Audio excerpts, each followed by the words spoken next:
Hello everyone, greetings बेटा। कैसे हैं आप सब? I hope you are all is well. तो आपकी वर्कशीट आ गई है शिक्षा निदेशालय राष्ट्रीय राजधानी क्षेत्र दिल्ली की। आपकी वर्कशीट है 67। वर्कशीट नंबर है बेटा 67। ये आपकी बेटा 6th, 7th और 8th तीनों ही क्लासेस के बच्चों के लिए है। यहाँ विद्यार्थी को अपना नाम लिखना है और यहाँ अपने कक्षा अध्यापक का नाम लिखना है। ये वर्कशीट जो है बेटा 21 सितंबर 2020 यानी कि आपकी मंडे की वर्कशीट है। ये आपकी जनरल वर्कशीट है बेटा और ये तीनों ही क्लासेस के बच्चों को करनी है। जो आपकी सेपरेट वर्कशीट है वो आपकी अलग से है। मंडे को इंग्लिश की वर्कशीट है आपकी तीनों ही क्लासेस की। तो चलिए शुरू करते हैं बेटा। दिया क्या गया है, अगर आपने चैनल को सब्सक्राइब नहीं किया है तो चैनल को सब्सक्राइब करें और बेल आइकन का बटन जरूर दबाएं, क्योंकि इससे आपको आने वाली नोटिफिकेशन और वर्कशीट टाइम से मिलती रहेंगी। तो चलिए शुरू करते हैं। हर रोज की तरह मैं पौधों को पानी दे रही थी। अचानक बहुत सारी मधुमक्खियां उड़ने लगी। ध्यान से देखने पर बड़े पौधों के बीच एक मधुमक्खी का छत्ता दिखाई दिया। देखिए बेटा, आप सभी लोगों ने देखी होंगी मधुमक्खी, काटा भी होगा। तो आपको जब मधुमक्खी का छत्ता देखते हो तो क्या देखने को मिलता है? उसमें क्या देखने को मिलता है बेटा? शहद देखने को मिलता है।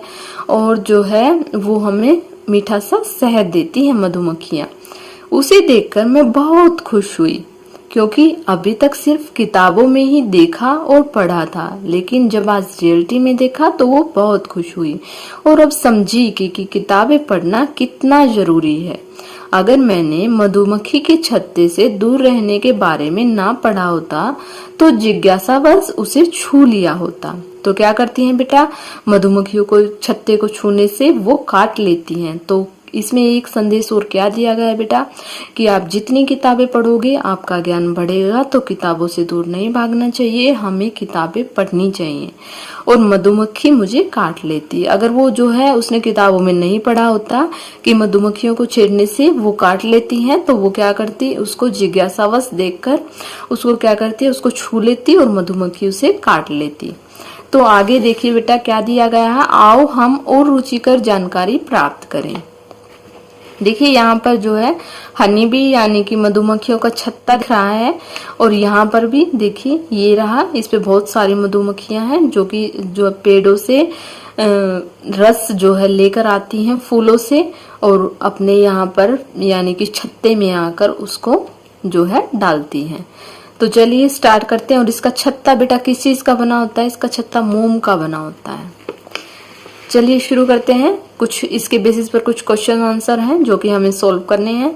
मधुमक्खी के छत्ते के प्रकोष्ठों का आकार कैसा होता है? तो प्रकोष्ठों का मतलब जो इसमें बेटा बहुत सारे होल देखे होंगे आपने कि जो होल होते हैं उनके जो होल का आकार कैसा होता है।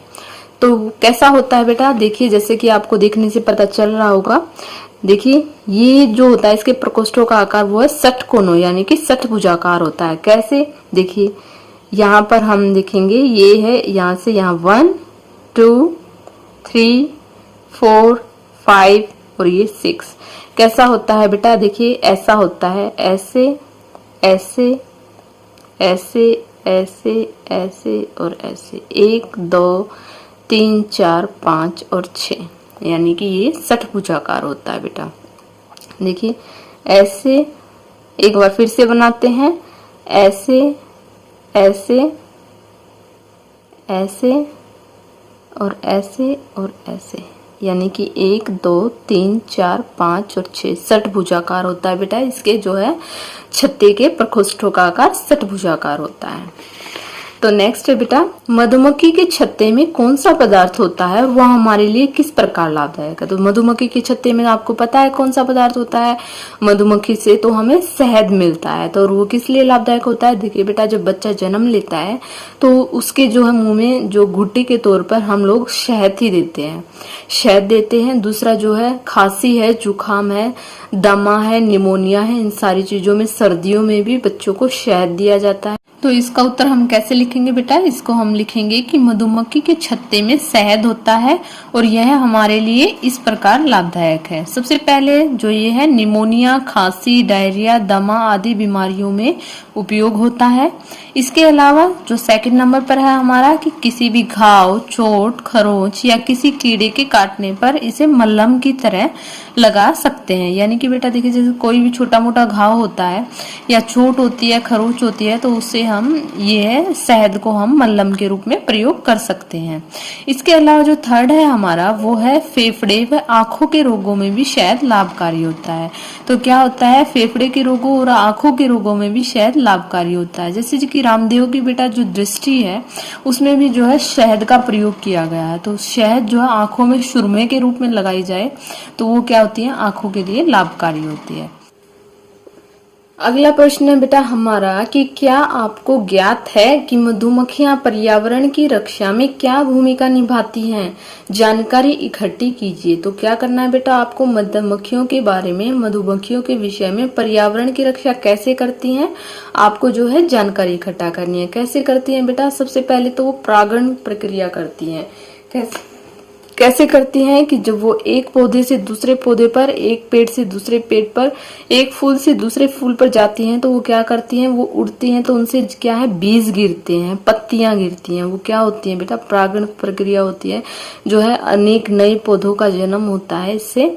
और क्या करती हैं बेटा, वो जब रस चूसती हैं पौधों का तब उठती हैं तो उनके पैर जब उनकी पत्तियों को लगते हैं तो वो पत्तियां गिर जाती हैं। वो पत्तियां क्या करती हैं बेटा, वो जो है अन्य छोटे मोटे कीड़ों के लिए जो है वो खाने यानी कि भोजन का काम करती हैं।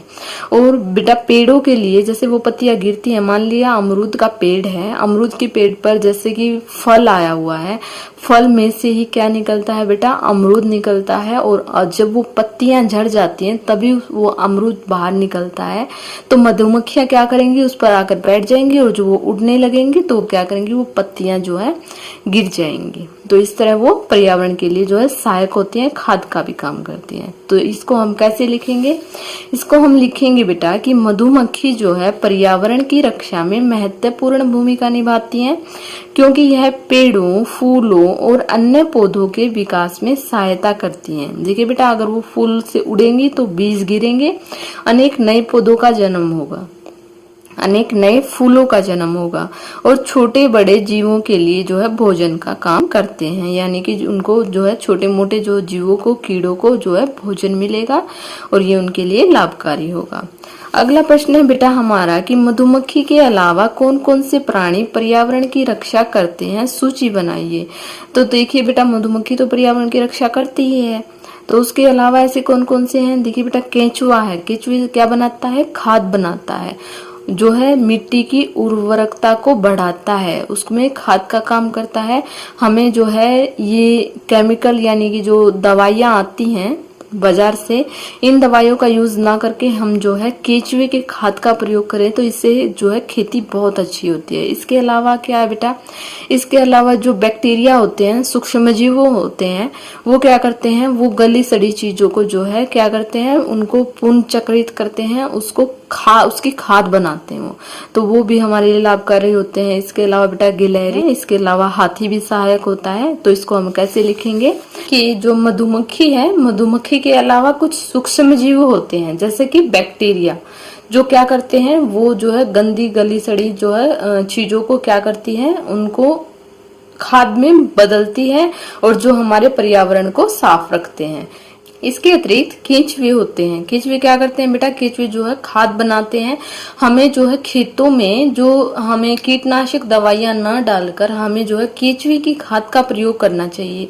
इससे क्या होता है बेटा, जो है खाद जो वो खेती में लगती है और वो ज्यादा पैदावार जो है उत्पन्न करती है। इसके अलावा मिट्टी की उर्वरकता शक्ति को भी बढ़ाते हैं। केंचुओं की खाद जो होती है वो मिट्टी की उर्वरकता शक्ति को भी बढ़ाती है और जैविक गुणवत्ता को बढ़ाते हैं, यानी कि जो है ये एक जैविक खाद का जो है काम करती है। तो इसलिए हमें जो है बेटा, आपको पिछली वर्कशीट में भी समझाया गया है कि हमें जो है कीटनाशक दवाइयों का प्रयोग ना करके जैविक खाद का उपयोग करना चाहिए। और जैविक खाद कहाँ से मिलती है, हमें केंचुए से मिलती है। तो जो है केंचुए का खाद जो है हमारे लिए बहुत ही लाभकारी होता है। है। इसके अलावा बेटा जैसे कि गिलहरी है, इसके अलावा और भी जैसे हाथी है, ये भी हमारे लिए पानी वगैरह के लिए बहुत ही सहायक होता है। तो इस तरह हम जो है जो भी जीव जंतु आपको आपके नॉलेज में हो आप वो भी यहाँ पर लिख सकते हैं।